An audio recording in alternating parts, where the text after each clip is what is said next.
Bom, irmãos, nós estivemos aí no domingo passado dando continuidade a respeito do conhecimento de Cristo. Nós lemos aí os textos que foram mencionados no verso 7 até o verso 14, paramos no verso 10. Eu quero só dar continuidade e terminar, amém? Amém, irmãos? Eu quero orar com vocês. Nós já fizemos essas leituras. Eu quero orar e apresentar esse momento ao Senhor, e a gente já vai para a aplicação novamente, amém? Fecha os teus olhos. Pai Santo, está aqui a tua palavra, Senhor.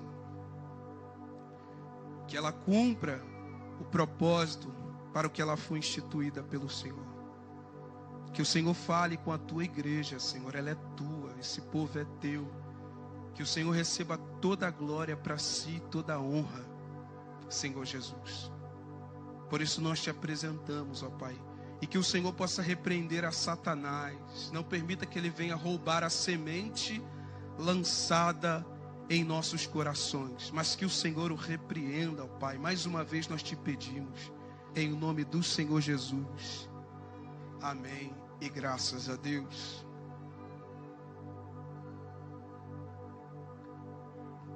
Isso aí, deixa ela que ela está dando glórias a Deus. Amém. Bom, irmãos, nós encerramos lendo o verso 10, que ele diz: para conhecê-lo e a virtude da sua ressurreição. Eu vou reforçar, foi Filipenses capítulo 3, tá? Para quem não esteve aí nas últimas vezes, Filipenses capítulo 3, eu estou lá no verso 10, para poder discorrer. E o verso 10, a gente explanou ele, não precisa explanar novamente o que foi aplicado, né? Para conhecê-lo. Na verdade, em parte, né? Vamos discorrer aqui, e a virtude de sua ressurreição e a comunicação de suas ações, ou de suas aflições, melhor dizendo, sendo feito conforme a sua morte. Como nós falamos da última vez, o conhecimento de Cristo despertou na vida de Paulo a fé nele, despertou na vida de Paulo a justificação. Uma vez que os olhos do apóstolo Paulo se abriram, as escamas caíram. Isso nós já falamos lá atrás.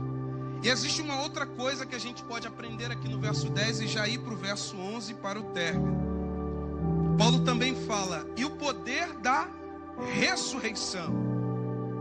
Paulo diz que aquilo que ele deixou para trás deu condições dele conhecer a Cristo e também o poder da ressurreição. Você está aqui? Você está aqui? Então, o poder da ressurreição. Quando Paulo faz essa afirmação, o poder da ressurreição, tem praticamente 3 pontos a serem considerados. Quantos pontos?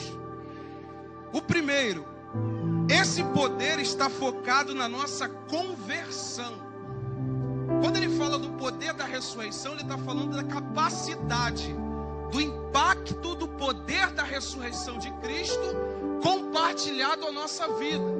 E é da onde surge tanto a conversão quanto a santificação. Então Paulo está falando de uma capacitação. Isso nos faz lembrar de Romanos capítulo 6, onde ele fala do batismo, sepultados na morte de Cristo. Ele fala que essa vida que nós temos, ela é uma novidade de vida.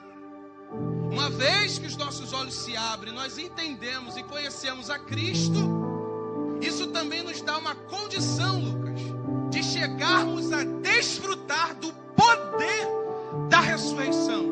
Somente o poder da ressurreição é capaz de nos fazer seguir a santidade. Somente o poder da ressurreição é capaz de nos fazer seguir na conversão, na novidade de vida. E é isso que o apóstolo Paulo está falando. O segundo ponto aqui, referido aqui, as virtudes dadas pelo Espírito Santo na vida manifesta de Cristo pós-sepulcro. Por isso que ele está falando o poder da ressurreição.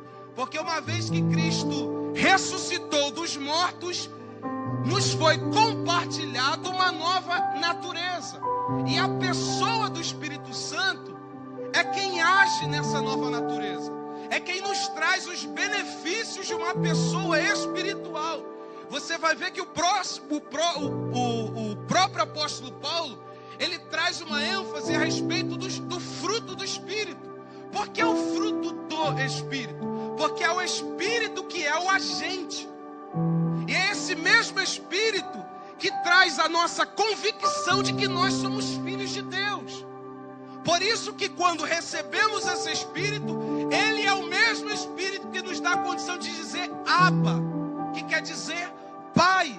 Então o apóstolo Paulo, quando fala da ressurreição, do poder, melhor dizendo, da ressurreição, ele está falando das virtudes dadas pelo próprio Espírito. Porque somente o Espírito Santo pode trazer essa conclusão. Somente a pessoa do Espírito Santo é quem age na ressurreição. E é esse mesmo poder que capacitou a pessoa de Cristo, ressuscitou dos mortos, que também vai agir na nossa vida. Percebe Romanos capítulo 8, versículo 11, não precisa abrir. Paulo diz: e se o Espírito daquele que dos mortos ressuscitou a Cristo, também ressuscitou a Cristo, habita em vós, melhor dizendo, aquele que dos mortos ressuscitou a Cristo, também vivificará o vosso corpo mortal, pelo seu Espírito que em vós habita. É esse mesmo Espírito que é retratado como o penhor da nossa herança. A garantia de que nós chegaremos ao outro lado é a própria pessoa do Espírito Santo. Então, quando o apóstolo fala o poder da sua ressurreição, está em foco aqui também a capacidade do próprio Espírito de Deus nos unir à pessoa de Cristo e também nos dar as suas virtudes. Você está aqui? Então o apóstolo Paulo também está trazendo essa ênfase. Somente a pessoa do Espírito pode vivificar o nosso corpo. E por que ele diz vivificar o nosso corpo mortal? Porque o terceiro ponto que a gente pode considerar do poder da ressurreição é a glorificação. Quando ele fala do poder da ressurreição, ele está focando também na glorificação. Porque a glorificação é o último estágio.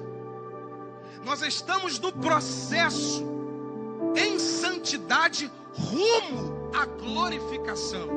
E é o Espírito Santo quem age. Por isso ele faz ênfase, o poder da ressurreição. Porque somente quem no batismo de Cristo ressuscitou que alcançará a glorificação. Por isso ele diz, sepultados com Cristo pelo batismo na morte. Porque foi na morte que o velho homem morreu, e quando ele ressuscitou, uma nova natureza nos foi compartilhada. Por isso o poder da ressurreição está em foco a glorificação, a nova natureza. Por isso lemos aqui Romanos 8:11, que ele disse, também vivificará o vosso corpo mortal. Ele está visando de uma nova natureza. Ele está visando a glorificação. Por isso que quando ele entrou num delírio santo, ele disse, porque vai ter que chegar um momento em que esse corpo que é mortal, ele vai se revestir. Paulo cria piamente que ele alcançaria de fato essa redenção em Cristo. Por isso a convicção dele. Ele está falando do propósito da cruz e o propósito de conhecer a Jesus.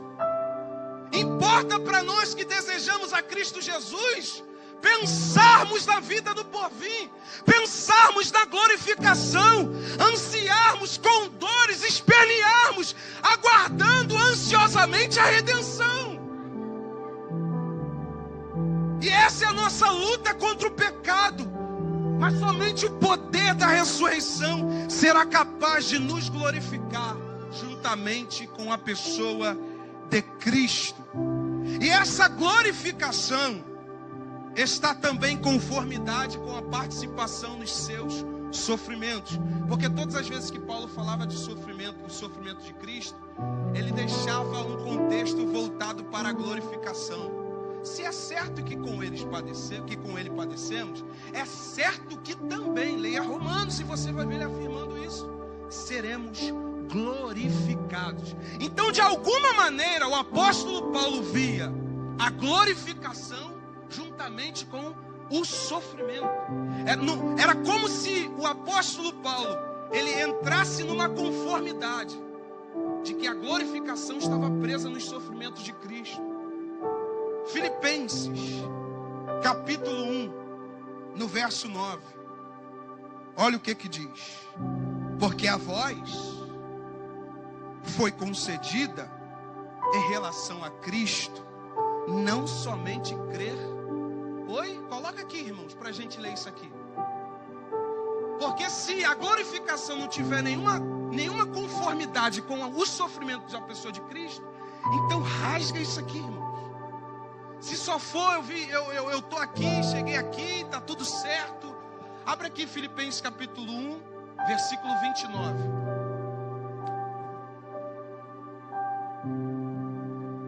Isso, capítulo 1, Filipenses 1, 29. Eu já tenho aberto aqui, mas eu só quero expor juntamente com a igreja. Olha aqui, ó. Porque a vós foi concedido em relação a Cristo, não somente, como também. Então existe algo que é exigido na nossa vida. Aqueles que anseiam ser glorificados com Cristo devem participar da plenitude de Cristo. E para participar da plenitude de Cristo não tem como rejeitar os seus sofrimentos. Não tem como participar dos seus flagelos. Ele não está falando necessariamente de um martírio, mas ele está falando de um estilo de vida que vai custar para a gente passar pelos mesmos processos que ele passou. Cristo triunfou sobre os pecados, amém? Cristo foi decepcionado, amém? Cristo enfrentou a agonia do Getsemane, amém? Tem alguém aqui que nunca sofreu angústia? Tem alguém aqui que não está lutando contra o pecado? Seja o primeiro a levantar. Tem alguém aqui, irmão?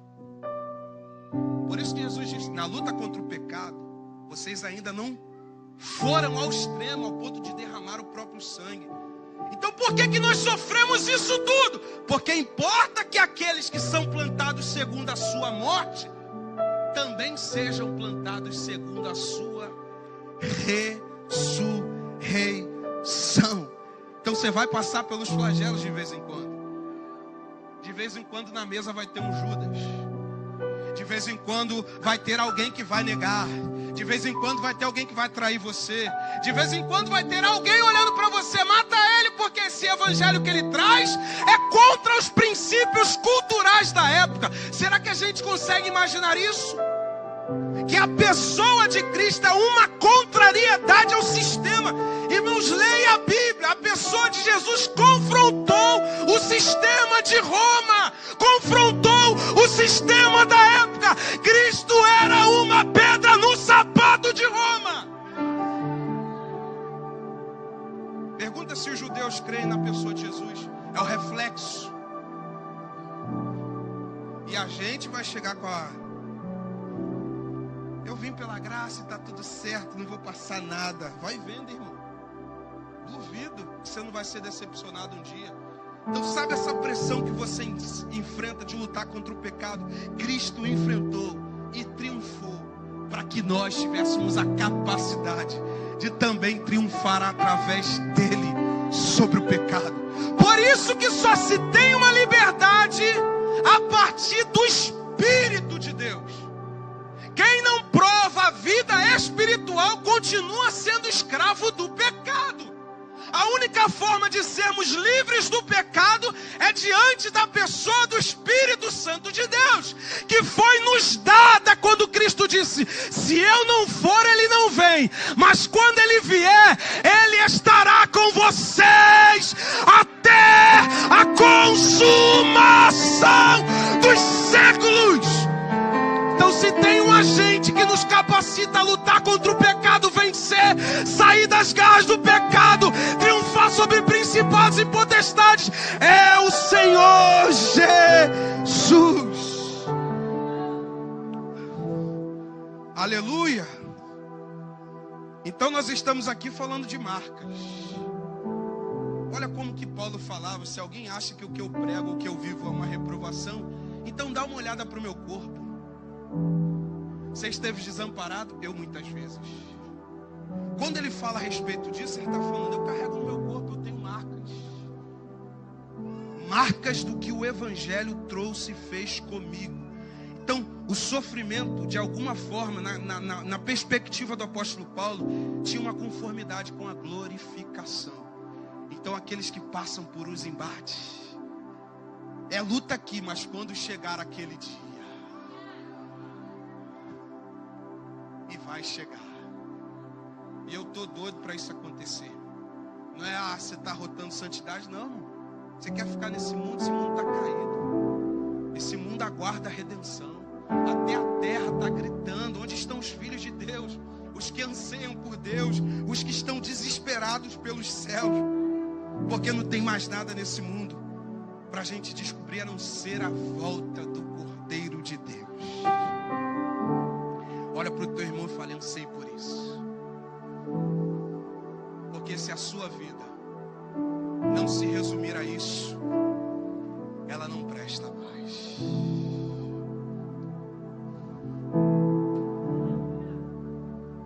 Então, de alguma forma, o sofrimento estava em conformidade. É interessante porque o próprio apóstolo Paulo, na segunda carta a Timóteo, no capítulo 2, no verso 13, ele disse assim: sofre, pois, comigo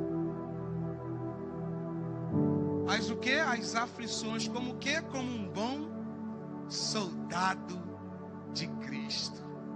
Bons soldados sofrem. Bons soldados são desamparados de vez em quando. Porque esse que está falando para Timóteo seja um bom soldado, lá no final da carta dele aos Filipenses, ele vai dizer: ninguém me assistiu na minha defesa. Porque o bom soldado nem sempre tem a ajuda de todos. O bom soldado sofre. E ele não sofre questionando, não. Ele sofre dizendo: Senhor, a ti toda a honra, a ti toda a glória, a ti todo o louvor. E para testificar de que o sofrimento tinha uma conformidade com a glorificação, olha o verso 11 aqui de Filipenses 3. Para ver se de alguma maneira eu possa chegar à ressurreição dos mortos. Aqui que esse homem está falando, irmão? Você acha que ele está falando de ressuscitar aqui na terra? Está falando de algo vindouro. Ele está falando da glória de Deus, da majestade, de quando Cristo ele se manifestar, nós nos Irmãos, meu Deus do céu, isso aqui é o ápice do Evangelho. Quando Cristo se manifestar, nós também nos manifestaremos com Ele em glória. E tem alguém batendo cabeça nessa vida, se preocupando com essa vida. Irmão, trabalhe, faça tudo, eu sempre falo isso. Mas a gente precisa focar naquilo que é mais excelente. E o que é mais excelente para esse homem dizer que o conhecimento de Cristo é uma supremacia. Ele está acima, sublimidade. É algo que não pode ser comparado com nada. É porque ele via isso tudo como tudo. Era tudo de fato. Você está aqui? Então essa era a convicção do apóstolo Paulo. Aí no verso 12 ele diz: não que já tenha alcançado, porque para alguém explanar, para alguém falar a respeito da ressurreição com tanta veemência, com tanto desejo, já vi você fala de uma comida que você comeu, que você provou, percebe que é diferente quando você fala. Alguns até babam para falar da coisa. Olha, estou até com água na boca. Por quê? Porque já experimentou. Então parece que ele já experimentou esse ápice. Só que isso aqui é a alma anelante de Paulo, pela natureza excelente que em Cristo Jesus nos foi dada. Aí o que prova que ele não provou na totalidade, porque quando nós provarmos totalmente, isso quer dizer que nós deixamos essa matéria. Mas existia um anelo no coração do apóstolo Paulo. Não que eu já tenha alcançado, ou que seja perfeito. Paulo não está aqui duvidando daquilo que ele está falando. Isso aqui não é dúvida. Isso aqui é humildade. Ele não queria ser audacioso em dizer: eu cheguei, eu encontrei. Não que eu tenha alcançado, e nem que seja perfeito. Alguns atribuem isso aqui à maturidade. Não que eu seja alcançado, que alcancei a maturidade espiritual. Eu não sei se consegui de fato chegar até essa plenitude que eu estou passando para vocês. mas uma coisa eu faço. Olha isso aqui, irmão. Ele está ansiando profundamente, delirando na graça de Deus, no bom sentido. E parece que ele alcançou. Parece sim ou não, irmão? Para alguém falar tão bem, parece que alcançou alguma coisa, Raquel. Mas isso era só um anseio por aquilo que ele recebeu. E é como se ele estivesse falando com a boca cheia, Maria. Lembra que eu falei aqui da comida boa? Quando você come e vai explicar ela para alguém, você fala babando, porque é o sentido de alguém que experimentou, é muito bom. Meu Deus, aquela comida. Era como se Paulo estivesse assim, olha, eu não alcancei não. Eu deixei toda a minha vida passada para trás. Eu luto todos os dias, carrego o sofrimento. E diante disso tudo, ainda que eu não tenha alcançado, uma coisa eu faço: prossigo para alcançar aquilo para o que fui também preso.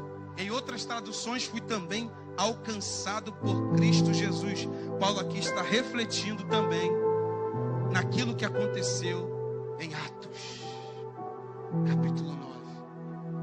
Paulo tinha a sua conversão como alguém que foi alcançado e conquistado. E ele foi conquistado para o quê? É o que ele reforça. Para o que também fui preso. Era como se Paulo estivesse em foco aqui também, a glorificação, o cumprimento do chamado, uma vida agora sem olhar mais para trás. Ele não se via mais como uma pessoa perdida. Ele não tinha mais outra coisa a não ser correr adiante, prosseguir para alcançar aquilo para o que ele foi também alcançado. Depois que ele foi conquistado, ele não via mais outra opção a não ser prosseguir. O que é prosseguir? Continuar avançando, continuar insistindo, continuar correndo. E quantos pelos embates da vida não param? O que Paulo está dizendo, uma coisa eu tenho que fazer, e é só isso que eu vou fazer: prosseguir. Olha para o teu irmão e fala: prossiga. Para aquilo para o que também fui preso. Ele foi preso, ele foi conquistado. E por ele ser conquistado, Cristo lhe deu um objetivo. O quê? Insistir em pregar o evangelho, insistir em seguir a carreira proposta, e não se desviar nem para a esquerda nem para a direita. Ele vai reforçar a mesma coisa no verso 13. Irmãos, quanto a mim, mais uma vez, não julgo que haja alcançado, mas eu só faço isso. Você percebe que antes ele falou de prosseguir para o alvo. Agora ele vai falar qual é a maneira como ele prossegue para o alvo. Você está aqui? Então, de que maneira Paulo prosseguia para o alvo? Está aqui no verso 13. Esquecendo-me, a primeira coisa que ele passa: esquecendo-me das coisas que para trás fico. Porque ninguém consegue prosseguir para frente com a cabeça na retaguarda. Por que muitos não conseguem prosseguir adiante? A única forma de um corredor, porque na cabeça do apóstolo Paulo, alguém que conhece Cristo tem literalmente um novo rumo e direção de vida. Então essa pessoa tem que seguir porque aquele que o conquistou tem um destino para ele seguir. E todo corredor que você for ver, irmãos, não só naquela época, mas procura dar uma olhadinha naqueles corredores. Tem um corredor famoso, né? Aquele Bolt, né? Usain Bolt. Você percebe se esse cara olha para trás quando ele dá a largada? Porque a única forma de alguém paralisar é olhando para trás, irmãos. Paulo está falando do progresso na espiritualidade, porque muitas pessoas param e regressam na sua espiritualidade, porque não vão rumo ao desenvolvimento da sua salvação, da sua santidade, até que a gente chega na glorificação, porque estão olhando para trás. Nenhum corredor olha para trás. E por que nós, que estamos na corrida do Evangelho, vamos olhar para trás. Olha para o teu irmão e fale para ele: por que você olha para trás? Olhar para trás diminui o progresso na espiritualidade. Quando alguém olha para trás, é o sinal de que essa pessoa tirou os olhos do alvo. Perceba o estado dela na espiritualidade quando ela olha para trás. Quando é que eu sei que alguma pessoa olhou para trás? Ela se afasta daquilo que é prioridade. Ela se distancia do seu alvo. Ela não alcança mais força para o alvo. Porque enquanto o corredor está correndo e prosseguindo, todo o seu metabolismo do corpo tem só um foco. Então, ainda que o corpo sinta dor, a mente diga: continua, porque existe o progresso. Mas quando você para, todo o seu corpo entendeu: tem que parar. E assim acontece na nossa espiritualidade. Muitos param porque olharam para trás. Olhar para trás é ter outro alvo. Olhar para trás é ter outro objetivo. Olhar para trás é olhar para outra pessoa, menos Cristo. Você está aqui? Olhou para trás.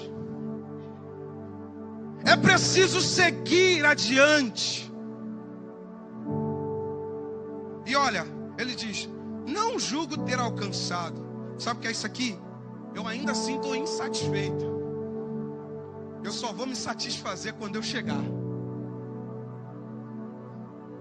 Isso aqui é humildade, irmão. Por isso que ele está dizendo: eu não julgo ter alcançado, Davi. Porque Paulo está se livrando da soberba. Quando alguém se ensoberbece, acha que chegou à estatura perfeita e para de correr, recua na sua espiritualidade. Então Paulo não abria espaço para a soberba tomar parte do seu coração. Porque se ele achasse João Lucas e Gabi, Miriam e Mazinho, se ele de fato colocasse na sua cabeça que ele alcançou e não precisa mais correr, ele para. Então a gente não pode olhar para a corrida com vaidade: eu alcancei, eu sou o cara. Vai parar um dia. Isso também é olhar para trás. Então por isso, não julgo ter alcançado, ainda estou insatisfeito. Vou orar mais, vou buscar mais, vou ler mais a palavra, vou me render mais, vou jejuar mais, vou fazer mais coisas, vou continuar. Não posso parar, preciso prosseguir para o alvo. Então nunca ache que você orou demais. Nunca ache que você jejuou demais. Nunca ache que você leu muito mais a Bíblia. Sempre vai haver um passo além da gente, nos dizendo: busque mais, ore mais, se consagre mais, renuncie mais, carregue mais e diariamente a sua cruz, para que de fato se alcance aquilo que lhe foi instituído.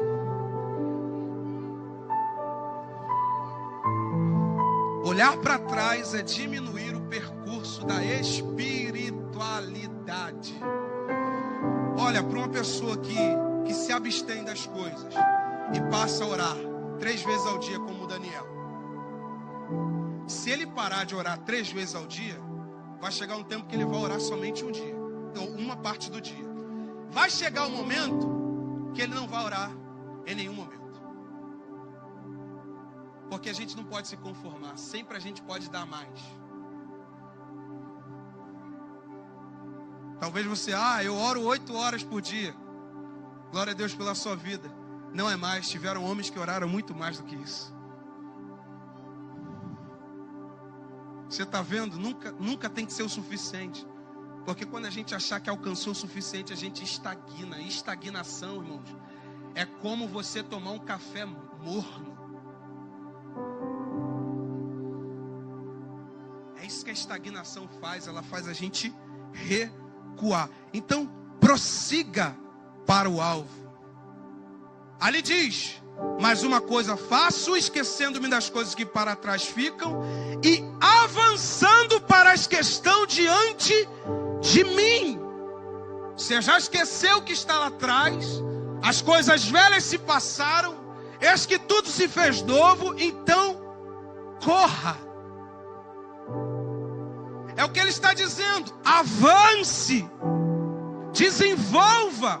E é tão profundo. Eu comentei sobre isso aqui com a Gabi e o João Lucas naquele dia. Eu falei, rapaz, eu estou meditando aí em Filipenses capítulo 3. Eu estou achando isso fantástico.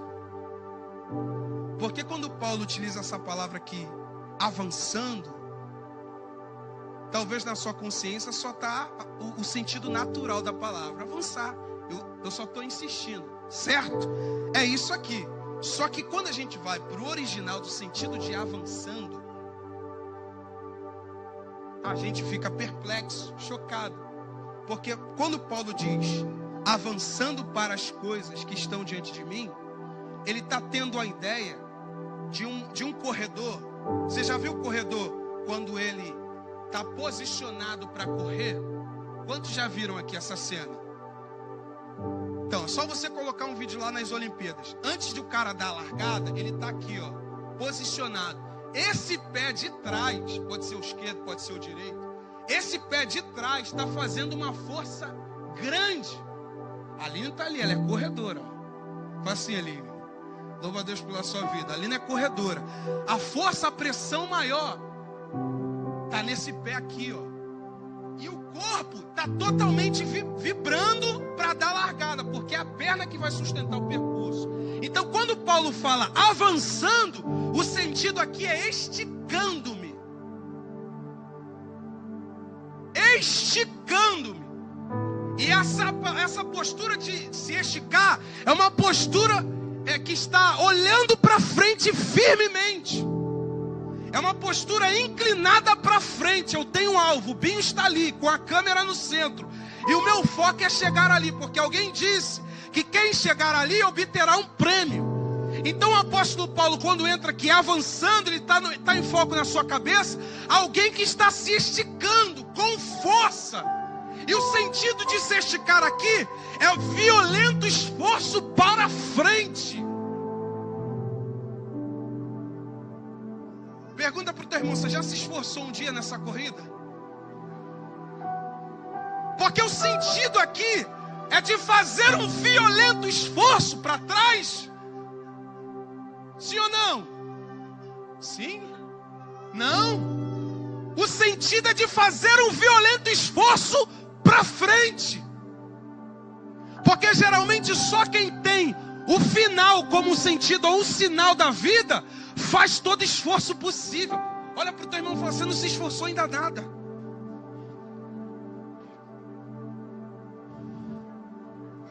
E quando se der a largada, você vai correr como nunca correu. É o que ele está dizendo. Eu estou aqui avançando, eu estou fazendo todas as exigências possíveis para chegar no alvo.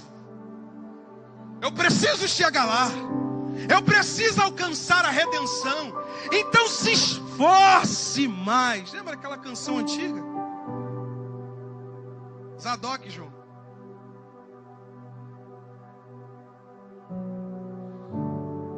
Quando é que eu sei que o corredor está fazendo força para chegar no alvo?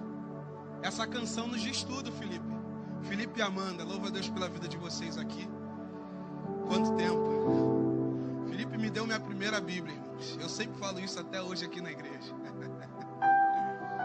E depois daquela dali eu comprei muitas outras.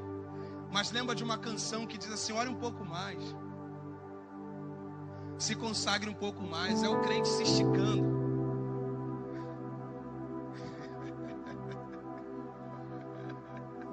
Olha como que o crente está se esticando. Ore um pouco mais. Se consagre um pouco mais. Busque um pouco mais. Ele está se esticando. E um pouco mais. E um pouco mais. E um pouco mais. Ô Jesus, só consigo orar 1 hora. Não, meu filho, se estica mais um pouco, você chega a 2. Ô Senhor, só consigo orar meia hora. Não, se estica mais um pouco, você ora mais. Eu só consigo ler um texto da Bíblia. Se estica mais um pouco, você lê mais um pouco. O sentido de se esticar é de fazer todo esforço necessário para chegar ao alvo.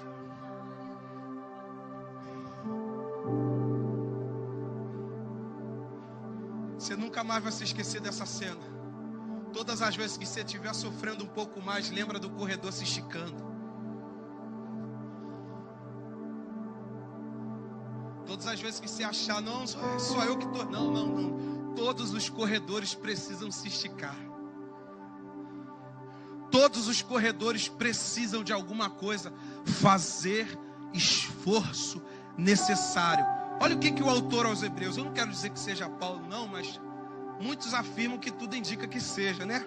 Mas como a gente não tem uma coisa concreta de que foi ele, enfim. Mas olha o que é esse autor, e a coincidência, né? Olha isso aqui, Hebreus 12:1. Corramos com paciência a carreira que nos está proposta.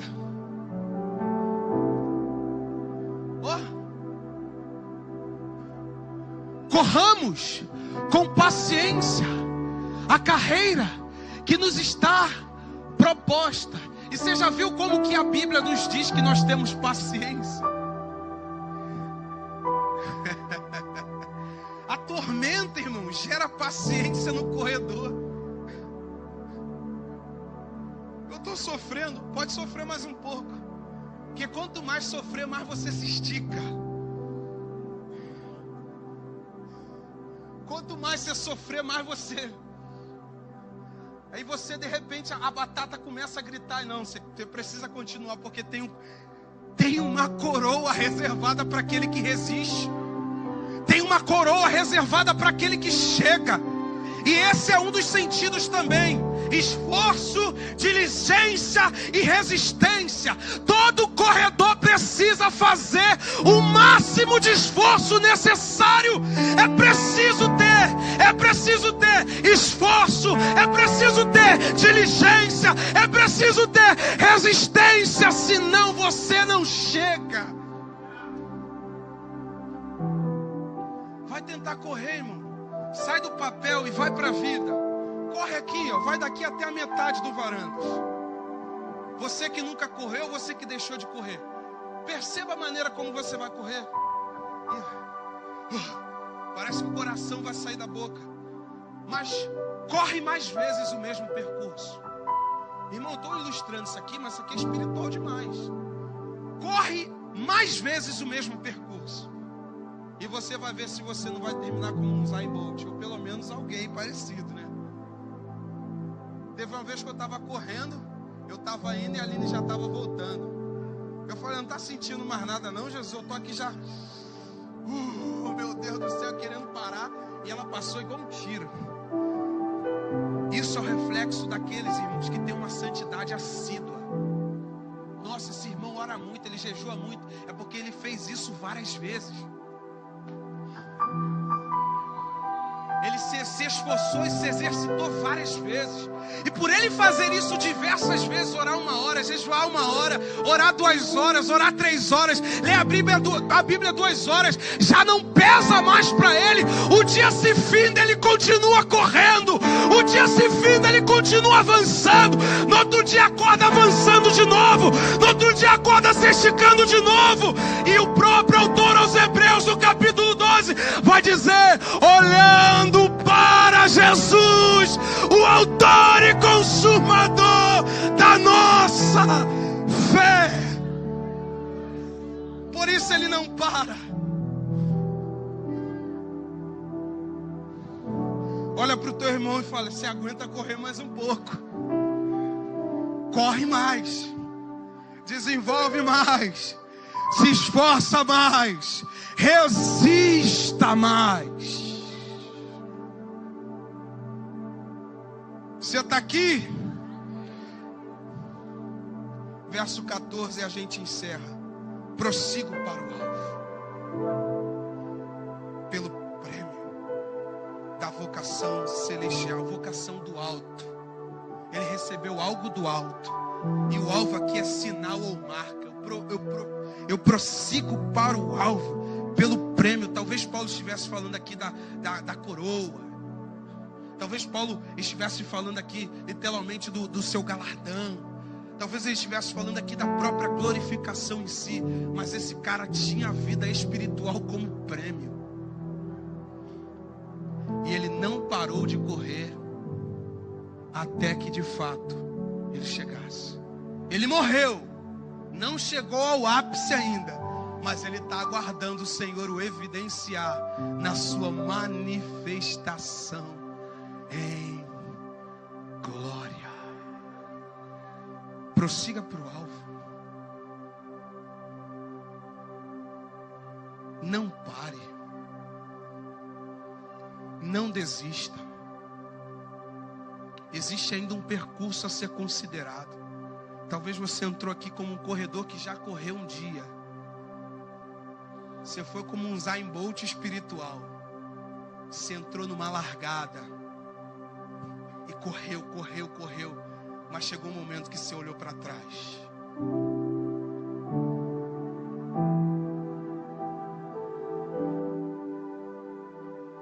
E o Espírito Santo trouxe você aqui hoje para te dizer: você parou de correr, mas a estrada ainda continua lá.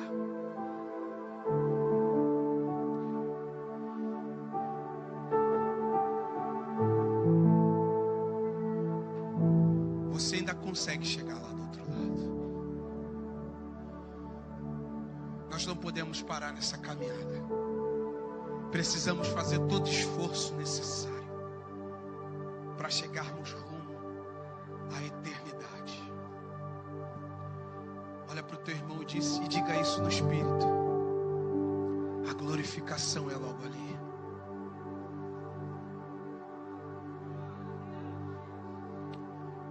Diga para ele: a eternidade é logo ali.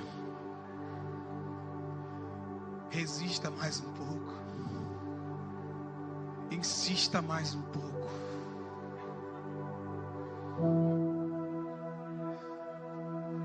Em corredor você tem a capacidade de resistir mais.